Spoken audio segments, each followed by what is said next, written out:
Siyempre mula sa kanyang bishop. Ayan na. Ang tanong, itong bishop na ito, sino ang nagtayo ng bishop na ito pagdating sa Spirit Dispensation sa paliwanag ni Apostol Pablo? Sino ang nagtayo sa bishop na ito sa panahon natin? Ito ba'y mula sa declaration ng seventh day of the week? Ito ba yung declaration sa Sunday, which is seventh day of the week again? Or Daniel chapter 9, verse 27? Ayan na. Ngayon, lilinawin natin yung bishop kung sinong nagtayo nito. Basahin natin. Dito mababasa natin. Ingatan ninyo ang iyong sarili at buong kawan na sa kanila ay ginawa kayo ng Espiritu Santo na mga obispo upang pakanin ninyo ang iglesia ng Panginoon na binili ng kanyang sariling dugo. Ibig sabihin, sa pag-iingat sa sarili, merong iingatan. Katulad ng pag-declare ng seventh day of the week at saka first day of the week. Kung walang iingatan, sunod ka na lang sa Sabado. Kung walang iingatan, sunod ka na lang sa Linggo. Pagdating naman sa kaligtasan, hindi rin pwedeng wala kang iingatan. May sinabi sa 1 Corinthians chapter 15, ligtas kayo kung matyaga niyong iingatan. Kung wala kang pagtsatsagaan, wala kang kaligtasan. Ang tao walang kaligtasan. Two kinds of faith. Perfect faith and wrong faith. Liban na lang kung nanampalataya kaya sa walang kabuluhan. Daling sabi, for my personal declaration, ang Sunday, ang Saturday, hindi biblical na declaration. That is a wrong faith. Pero pagdating sa pagsamba sa Diyos, wala tayong nilagay na border sapagkat walang nilagay ang Diyos. Lahat ng araw pwede kang sumamba sa Panginoon. Even individual, pwede. But if we talk gathering, may isang araw na dapat mahalin. Yan ay para sa Diyos. Sapagkat ang 3 days and 3 nights, mahalaga sa Panginoon. At the same time, mahalaga din sa atin. Nang nagkasala ang tao, binigyan din ng araw, ito na. May Lunes na, may Sabado, may Linggo. Tanong, sinong nagbigay? Tao.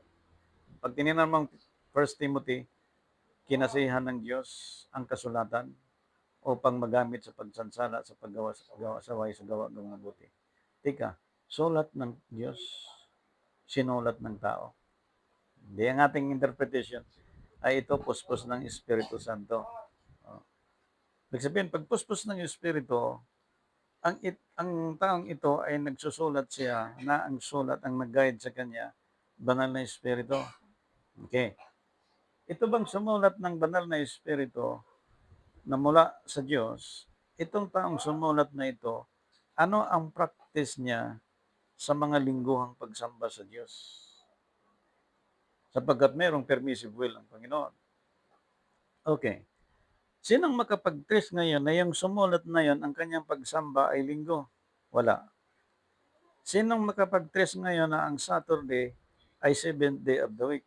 Sinong makapag-trace yun sa taong yan? Wala.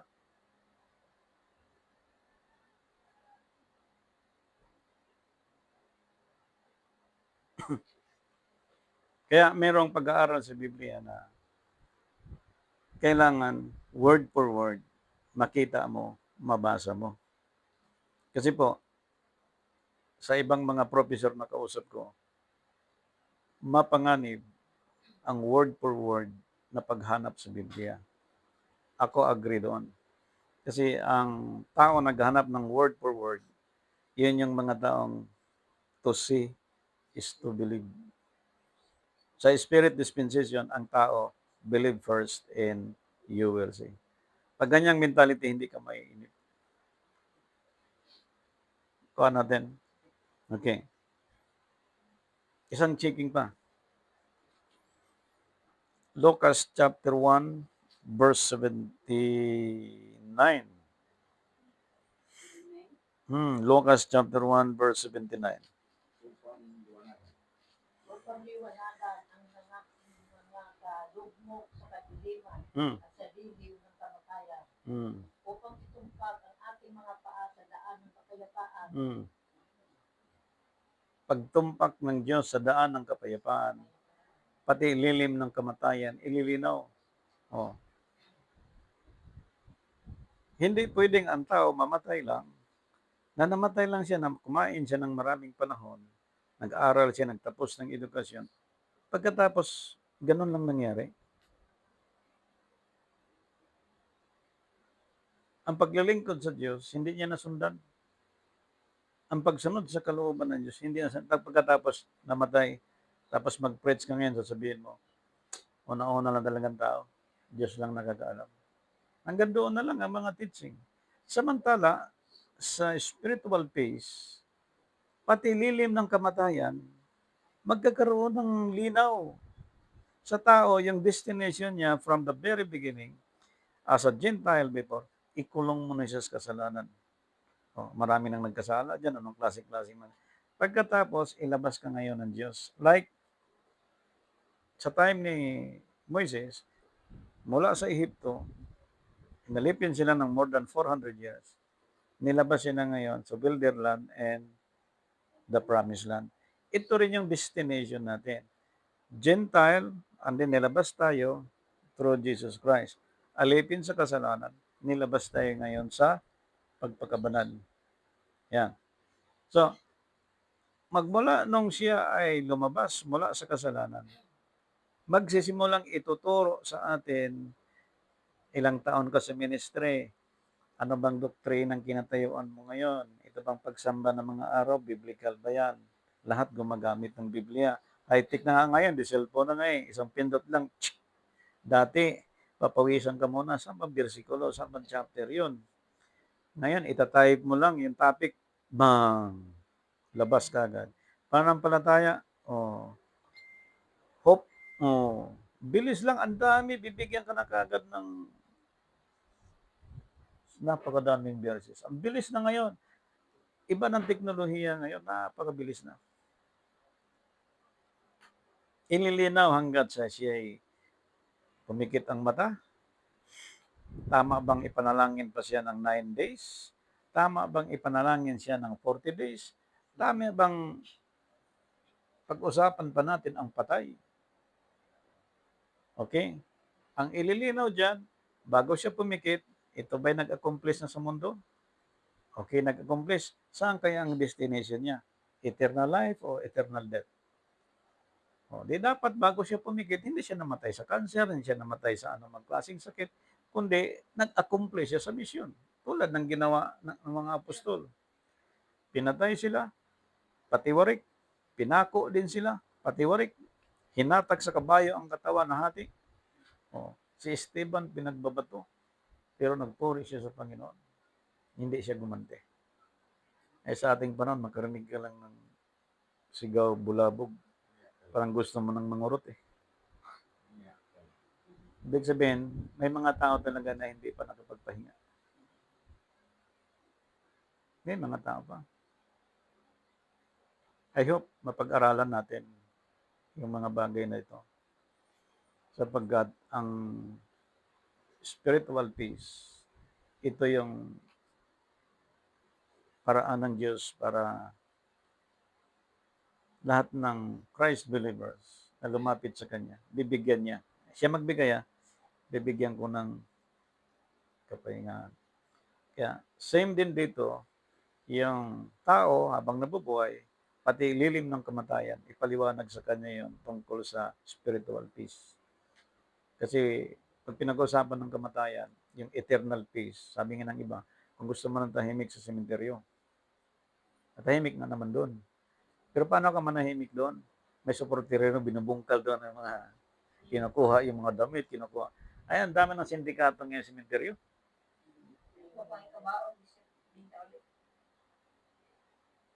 After 3 years contract, hindi mo nabayaran yung monthly.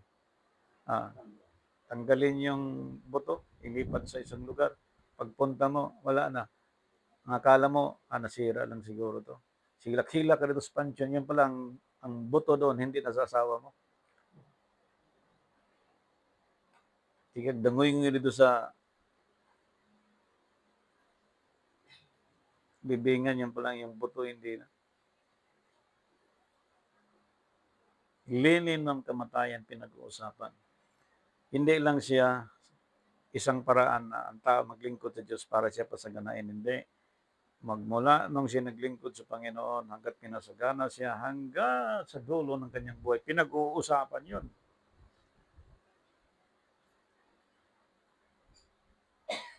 Ito pa ang paliwanag ni Apostol Lucas. Lucas chapter 2, verse 13. 13. At biglang nakisama sa anghel. Teka. Ano yan? Chapter 2? Verse 13. Okay, go. At biglang nakisama sa anghel ang isang karamihang hukbo ng langit na nangagpupuri sa Diyos at nangagsasabi. Sino kayang mga churches na ganun ngayon? Sino ang nakisama sa hukbo? Ha? Nakisama sa mga anghel. Yung hukbo, nakasama sa mga anghel. Yan na. Kaya ang tanong ko, sino ang mga churches ngayon na nakisama ngayon sa anghel?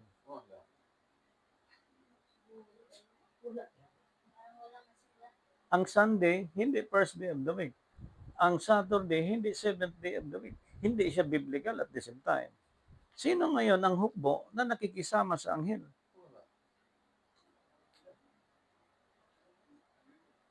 Oh, itong checking na ito, wala na eh. Lantad na eh. Kumbaga sa pera, ito 1,000. Tirahin mo ngayon ng money detector. Sus, walang mukha. Piki ito, bro. Ngayon, pag sinabi mo yun sa isang tao ngayon na mayroon ng followers na 200, 300, sabihin mo, Pastor, piki ang church niyo. Bukas bukol abutin mo. Pero kung katulad ka ni Esteban, pagsabihan mo talaga. To live and to die. Pero kung nakita mo mali ito, hindi paglilingkod sa Diyos, sasabihin sa iyo, Sister, brother, pastor, meron kang 2 sako bigas isang buwan. Bibigyan kitang service. Yung motor mo, palitan mo ng 4 wheels yan. Anong sasabihin mo ngayon? Yung 3 mong anak, ako magpaaral yan. Sagot yan. Ngayon, kung pastor ka katulad sa pastor ni Lot, pipiliin mo yung pakinabang. Binta mo ngayon si Jesus Christ, alang-alang sa 30. Okay, bilyonaryo na actually si Judas doon. Pero bakit niya binalik yun? Ibig sabihin, espiritu lang yan, naman. Espiritu lang siya ng kagahaman at paghahangad. Pag inalis pa lang ng Diyos yun, pasukan ka ng espiritu ng guiltiness, yung na hindi niya naisip, sayang naman to, ibalik ko. Nangyari na ngayon. Yung conscience nga,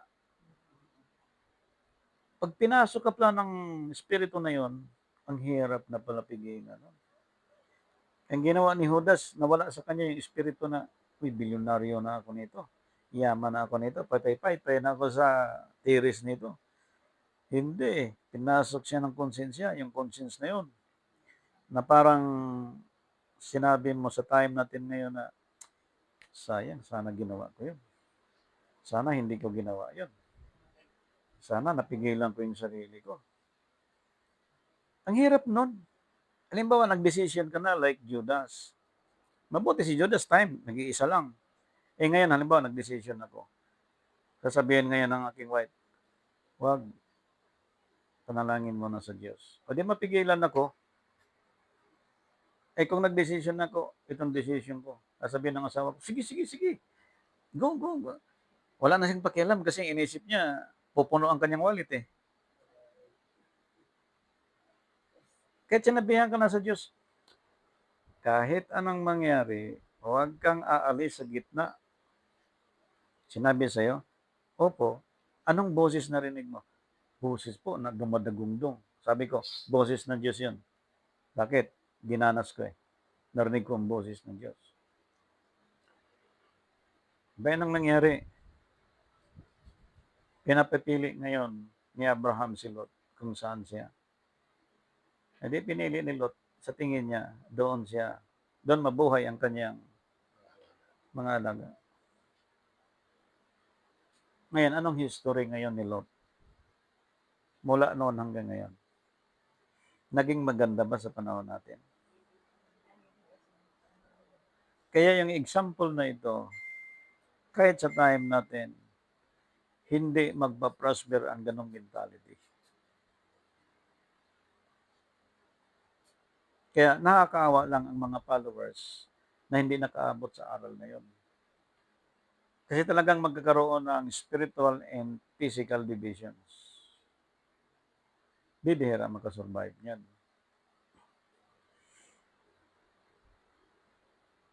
Pero, sa ginawa ni Abraham na desisyon, bukod sa mayaman si Abraham, naging bilyonaryo siya. Dahil ang pinili niya, yung kalooban ng Diyos.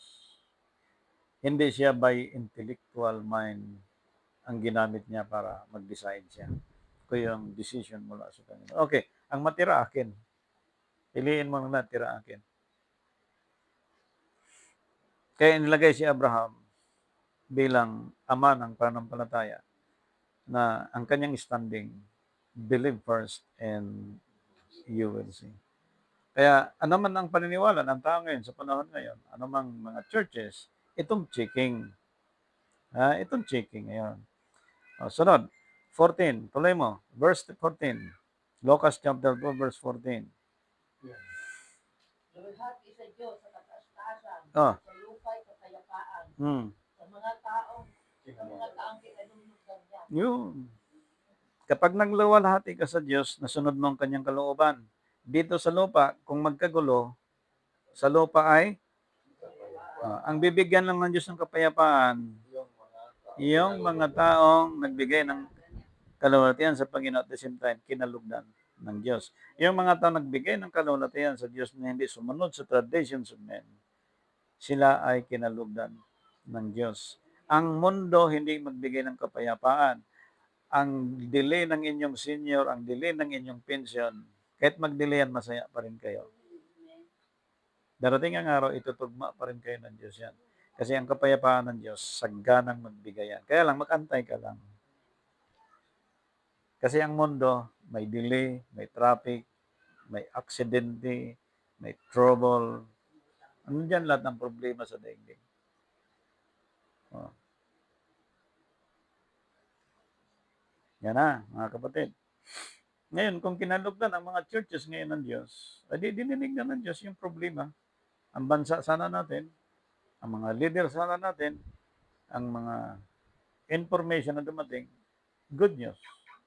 In kaso po, ibang nangyari. Tulad natin, ilan ang pinanggalingan ng dati Sister Margaret? 1, 2, 3, pang-4 ngayon. Pero yung una, di namin alam kung ilang taon yon sa grupo na yon. Yung pangalawa, di namin alam kung ilang taon kami noon. Yung pangatlo, ganun din. Kailan lang namin natuklasan? No, nag-independent tayo at talagang dumaan sa butas ng karayom. Sapagkat kung hindi ka katulad ni Paul na karanasan sa buhay, hindi mo makikita ang katuwiran ng Diyos.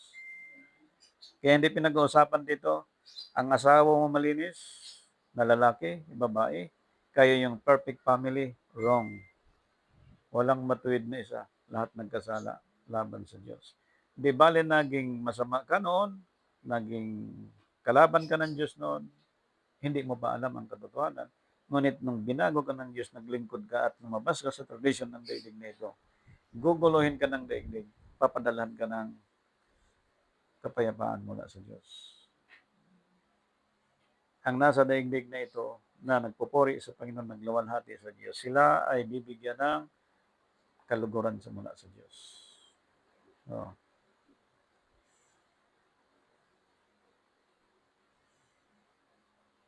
Napapansin mo sa Facebook, mga kapatid, may magpo-post na religious, magpapaliwanag ng aral mula sa Diyos. Merong mag-comment.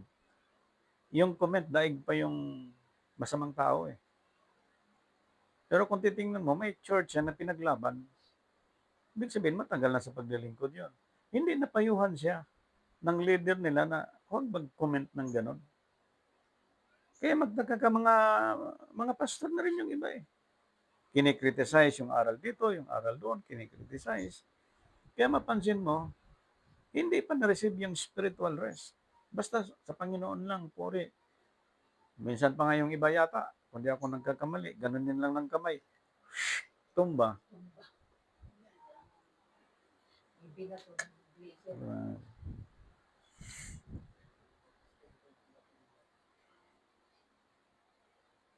Sabi ng iba, ano ba yung pastor nag-preach na yun?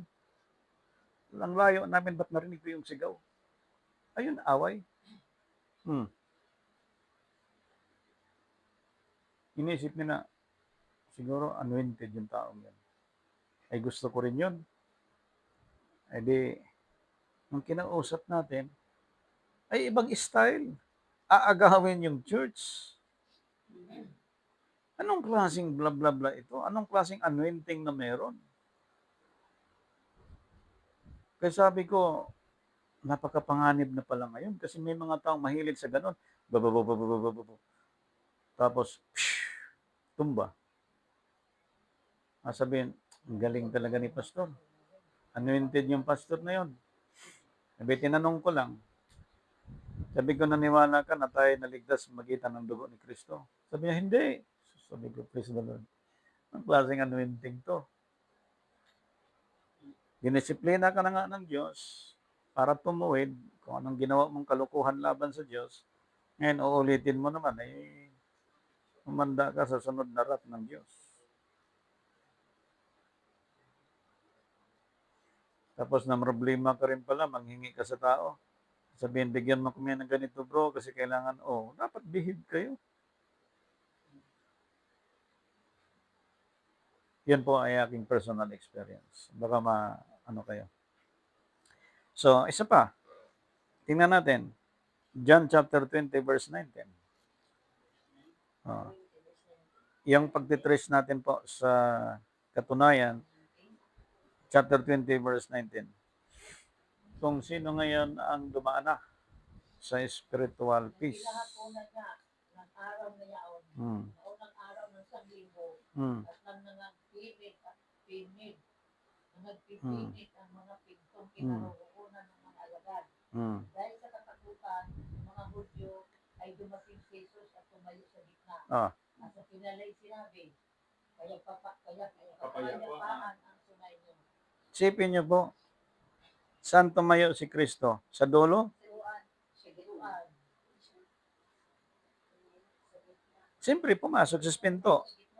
Yun. Diba, pumasok siya sa gitna. Anong araw yon? First day. Sinong magturo ngayon na Sunday, first day of the week yan? Walang sinabi dyan. Tingnan nyo Pag tinuro mo siya ng linggo, yung gitna ng linggo at Sabado, doon ibibigay ang araw kung paano si Kristo tumayo sa kanilang kalagitnaan. Ang Sabado ngayon, na 7th day, ituturo ngayon kung anong kalahati ngayon sa isang linggo na yon doon sa pagpasok ni Kristo sa pinto at tumayo sa kanilang gitna. Kaya magtaka ka dyan mga kapatid, if we talk spiritual study, bakit doon siya sa gitna tumayo? Hindi doon sa gilid nakikiupo. Halimbawa, bibigyan kayo example. Naglakad sila si Pedro, sila si Cleopas sa daan. Nabasa niyo yan. Sabi ng ito yung ikatlong araw ng pagkabuhay ng Panginoon. Lakad sila ng gano'n. Pagpasok nila sa bahay, naghapunan, ang nagpray. Yung pala yung kausap nila, si Jesus na pala yung kasama nila. Hindi nila alam. Blinded talaga. Sila akala nila, ang kasama nila, ano lang yung kapwa lang din nila naglalakbay. Tulad sa time natin ngayon, wala tayong kalam-alam. Delegation lang naman yan. Ano bang ano yan? Hindi natin alam na may manifestation na pala kung sino sa atin. Na yung sinabi niya na paggaling sa Diyos yun. Pero wala kang kalam-alam na galing sa Diyos yun. Ang pagkaintindi mo, kaya ano lang yan? Wala naman pinag-aralan yan. Ay, galing naman yan sa ano yan. Yung aral na yan. Kaya. Pero humanda ka, after 1 day, 2 days, and 3 days, tulad sa time ni Noah, matagal nga lang yan, 120 years. Sa time natin, pinaikli niya eh. Pag nagsira kasi isang lingkod ng Diyos, nag-criticize sa isang lingkod ng Diyos, buwan taon lang ang bilang mo dyan. Kaya sabi ko nga, mas mabuti pa yung magkasakit ka sa physical, pag nagpa-check up ka sa doktor, anong unang ilapat? Diba, stethoscope, blood pressure. Hindi agad magresita yon. Pagpasok mo, magandang hapon po, ano pangalan mo? Si ganito. Bili ka ng gamot. Hindi. Lapatan ka muna ng stethoscope, blood pressure. Lahat ng doktor sa buong daigdig, ganyan ang gagawin pag nagpa-check up. Doon malaman kung mataas dugo mo at mababa. At kasunod niyan, pag nakitang mataas, laboratory. Mayroon silang request, o may hospital silang sarili, laboratory. Paglabas ng laboratory, doon nila ma-identify ang sakit mo at doon din nila isusulat ang mga ganon din do sa time natin. Ang buong mundo naging cancerous na dahil sa pagsuway ng tao laban sa Diyos. Tulad dito pinag-usapan Sunday and Saturday. So, anong gagawin natin? Magpa-check up tayo sa Panginoon.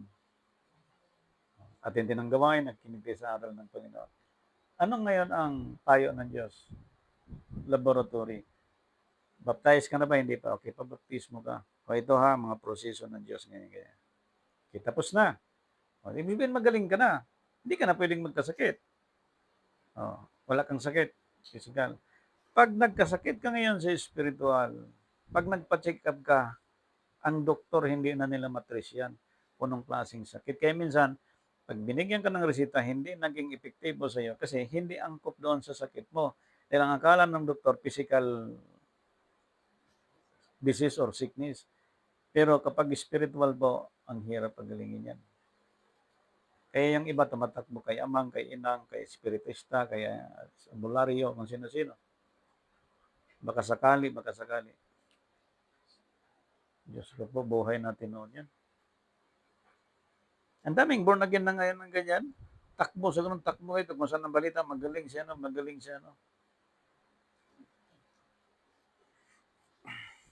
Sabi ng Diyos, siya ay malapit lang at hand. Yan na. Yan ang turo ng Bible. Ibig sabihin, pag lumapit ka sa Diyos, ganyan lang nag-uusap kayo. Lord, ano ba dapat kong gawin? Turo mo nawa sa akin. Hindi ko maintindihan Panawa mo nawa sa akin. Usap na kayo, ano? Hindi, siyempre, bibigyan ka ng pag-reply. Ikaw din nakakalam kung paano mo ma-receive yung response ng Diyos. Ay kami noon, mamasahe pa kami ng tricycle, mamasahe pa kami ng jeep, para makarating kami ng San Bartolome. Ay yung iba ngayon, makarating sa Grotto, makarating sa Pampanga, makarating sa Quiapo, nakipag-agawan doon sa PC, tulak doon, tulak dito. Pero may sakripisyo. Samantala, inang ang distance ng Diyos. May sakit ka, di lapit mo sa Diyos. Lord, kung sakit na ito, kung patayin mo ako, di kunin mo ng buhay ko. Pero kung di pa tapos ang aking mission, hiniling ko na i-restore mo ako sa kagalingang hinihiling ko. Dahil gusto ko maglingkod sa iyo. Yan lang usapan. Biro mong lokohan ang nangyari, mga kapatid. Kaya pag hindi magbasa ang tao sa Biblia, hindi niya alam ang gagawin. So, ang checking na ito, napakahalaga nito. Sapagkat ito ang pinatunayan at ito ang pinakamatindi din. Romans chapter 8 verse 6.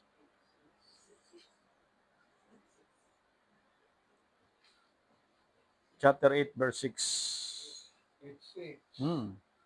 Sapagkat ang kaisipan ng laman ay kamatayan. Mm. Datapot ang kaisipan ng espiritu ay buhay Ah. at kapayapaan. Ay yung Sunday at Monday, bigay ng laman yon. Kamatayan yan. Hindi bigay ng Diyos yon. Kamatayan. Pag namatay yun, saan papunta? Eternal death. Nalungkot nga ako sa sinasabi minsan ng aking mahal sa buhay. Na naginip siya. Pagkatapos, nakita niya, umiiyak. Siya na sa taas, yung isa na sa baba. Kunin mo ako dito. Sabi niya, hindi ako makapunta dyan. Lalim dyan. Siyempre, kung nanay, tatay mo yon, ano nasa isip mo? Kalungkot. The encouragement sa kanya yon na siya ay nasa level na ng tama paglilingkod sa Diyos. Bagamat mahal sa buhay niya, wala siyang magagawa. Si nanay ni Sister Marisa, may edad na yan. Kahit paano, sinisika pa rin magsisimba sa chapel na kinabibilangan niya. Ngayon, kung may nanay kang ganon, yakapin mo na araw-araw yan. Dahil tayo, sinong may nanay sa inyo ngayon, tatay? Wala na.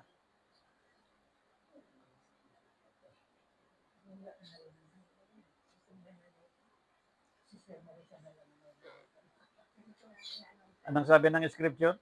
Romans 8:6? Sapagkat ang kaisipan ng laman ay kamatayan. Mm. Datapwat ang kaisipan ng espiritu ay buhay at kapayapaan. Yung ang paglabas sa traditions of men, ang pag-disagree sa traditions of men, ang paglipat natin mula sa kamatayan tungo sa buhay, ay lugar na may buhay at kapayapaan. Ibig sabihin, pag pumikit ang mata niya, siya ay nag-accomplish na sa kanyang mission sa daigdig na ito. At the same time, siya ay papasok sa buhay na walang hanggan. Ang ganda ng pag-uusapan niya. Pastor, walang namatay na bumalik Meron. Si Jesus Christ. Manalo kayo bumalik. So, balikan natin ng konti. Ang iglesia, ang church, hindi na kailangan ng propeta sapagkat si Kristo ng propeta. Hindi na kailangan ng apostol, siya Kristo ng apostol natin. Hindi na kailangan ang teacher, siya na. Hindi na kailangan evangelist, siya na. Hindi na kailangan teacher, siya na. Hindi na kailangan ang pastor, siya na. Lahat nasa kanya na Pagdating sa manifestation, ang sino mang walang espiritu ni Kristo, hindi sa kanya. Kasi yung kaloob na yun, papasok sa kanya pag nasa kanyang espiritu ni Kristo. Pag pamasok sa kanyang espiritu ni Kristo, ituturo niya lahat ito ang tungkol sa spiritual peace.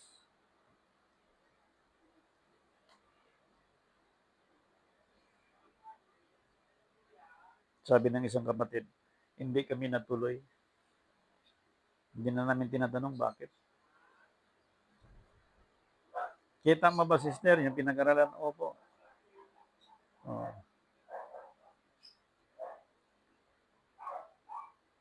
Sinong mahigit na karapatan? Yung asawa nito, nag-akay sa'yo. Bago namatay ang asawa nito, binilinan. Huwag mong pabayaan sila. Kailangan anuhin mo sa Panginoon. I-guide, dalhin mo sila. Nung namatay, sinong mahigit na karapatan na mag-evangelize? Yung pastor o ikaw mismo na binili na nung tao? Na siya nag-akay din yung kaluluwang yan. Di ba yung binili na? Ako walang karapatan. Sino man walang karapatan. Kaya individually, magkakaroon tayo ng kaisipan na magkaroon ng tamang decision mula sa Panginoon para yung spiritual pace maranasan ng sino man, ng bawat isa, yung pinangako ng Diyos. Nabubuhay tayo sa daigdig nito, ano man ang ating hanap buhay, kinikita, ano man ang ating sitwasyon sa ating buhay, nasa atin yung spiritual peace sa Panginoon. Kaya, tulad ng ministeryo, tinanggap natin, anong advice ng iba? Papatay mo na yan. Anong advice ng iba? Patumba mo na yan. Advice ng iba. Papahamag mo na yan. Sabi ko, no.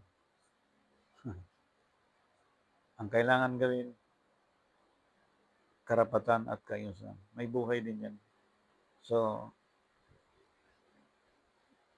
since na nag-start na tayo sa ating mission, tuloy-tuloy na. Pastor, wala kang pera pang mission. Anong wala? Daming pera ni Lord. Kailangan ko lang magtiis sa 10 piso, 20 pesos, 15 pesos, kung anong meron sa akin, may tamang panggasolina. Sige. Mag-start ako sa maliit. Sabi ng Panginoon, mag-start ka sa maliit. Hanggang sa ano.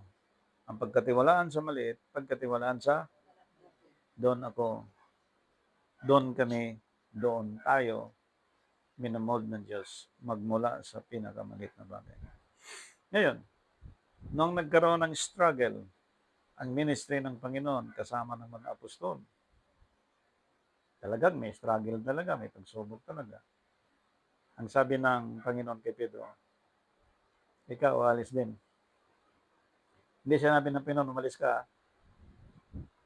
Kita niya alis ka din. Sabi ni Pedro,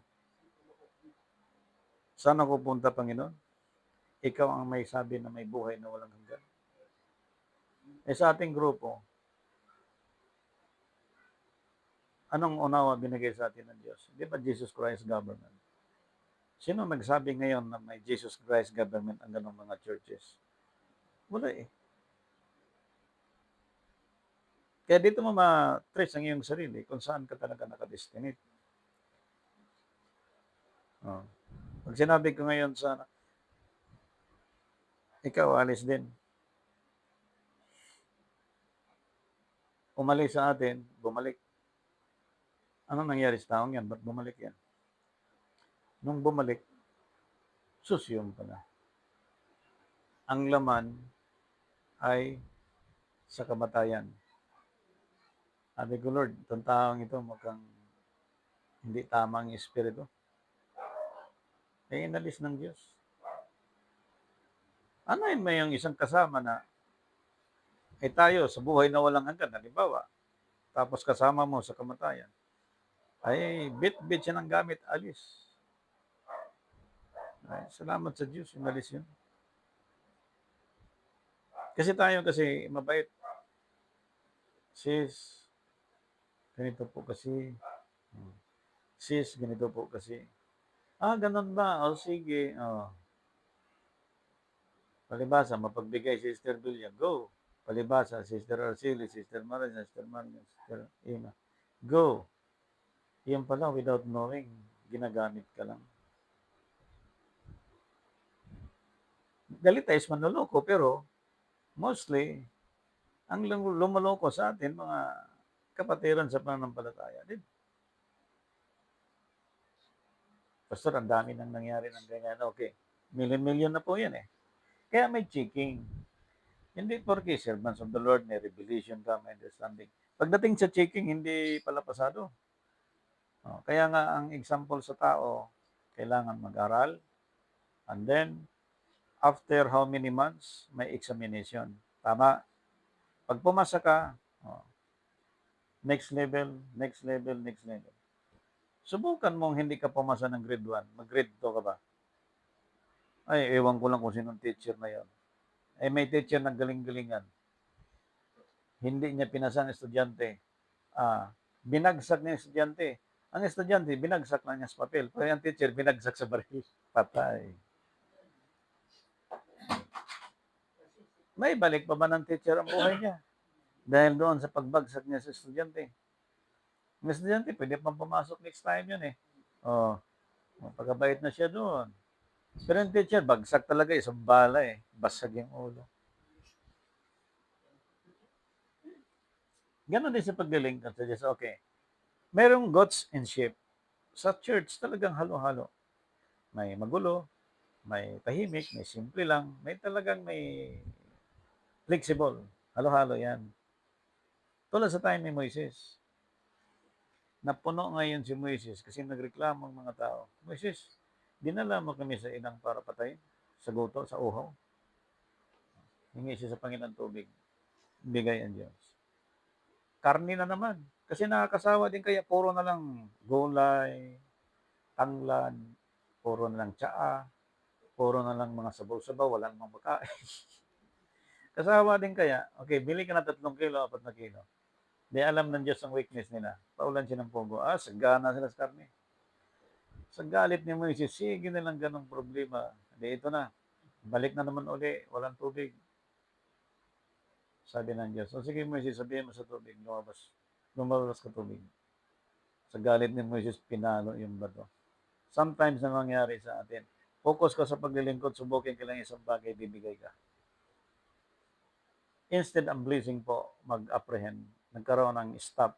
Kaya mag-isip ka, ba't nagkaganon? Naglingkod naman ako sa Diyos. Kasi po, may time na pinasok ka ng galit, napikon ka, naasar ka, napuno ka, na parang ikaw din ang magsara sa iyong sarili para hindi ka pagpapalain. Kaya si Moises nakapasok sa promised land. Yan ang example na yun. Oh. Kaya ang travel natin sa daigdig na ito, saan man tayo dadalhin, yung spiritual peace, mag-maintain yan. Kausap mo, Roman Catholic, respeto mo. Kausap mo, Trinitarian, respeto mo. Kausap mo kung anong religion, respeto mo. Number 1 talaga yan. Kasi sabi ni Paul, igalang mo ang lahat ng tao. Pero pagdating sa doctrine, huwag kang magpasunod sa traditions of men. Alam mong mali eh. Huwag mong sundan ang mali. Dahil ikaw at ako, tayo, ayon sa checking na ito po ang patunay kung talagang humakbang na tayo dyan sa puntong yan. Okay. Romans chapter 14 verse 17. Meron pa tayong 5 minutes.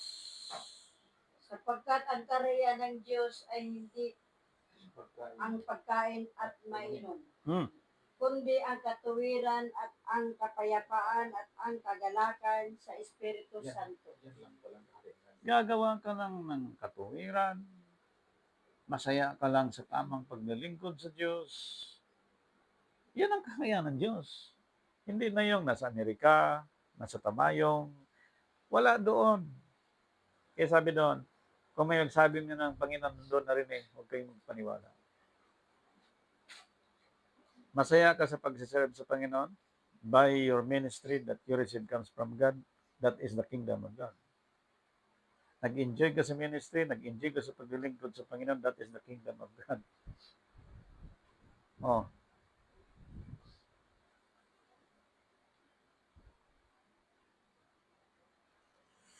Yan ang karya ng Diyos. Kagalakan sa Espiritu Santo. Galatians chapter 1 verse 3.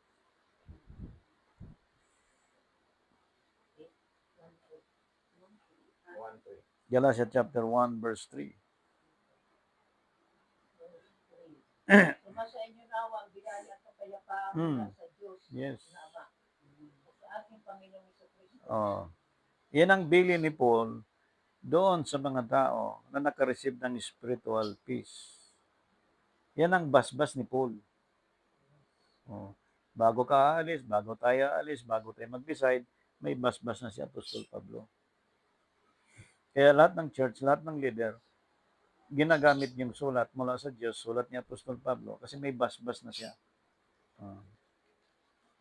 May basbas na. First, 2 Thessalonica chapter 3, verse 16. Second.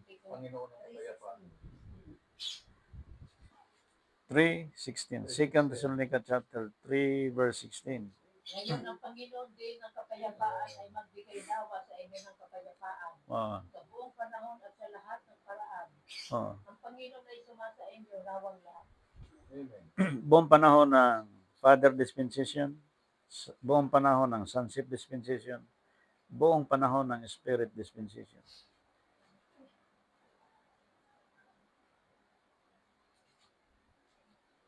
Kapag naintindihan mo yon, Diyos magbibigay ng tunay na kapayapaan. Oh. Sa English Bible,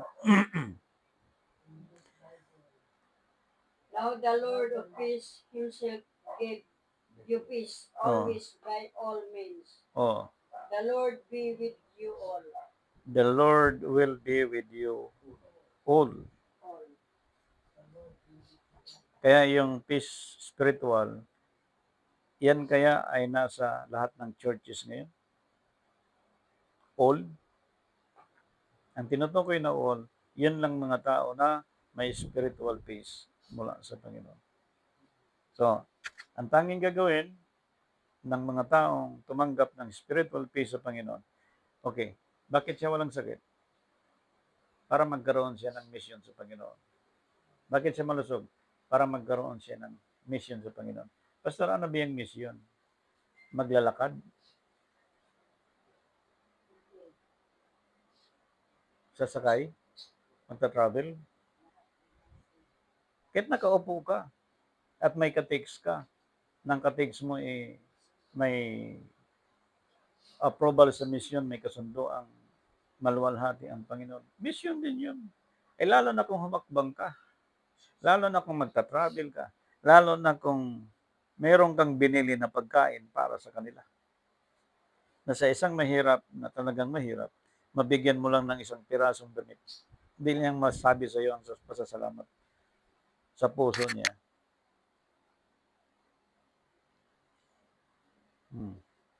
Kaya ang may spiritual peace, ang inintindi nila kung paano maluwalhati ang Panginoon.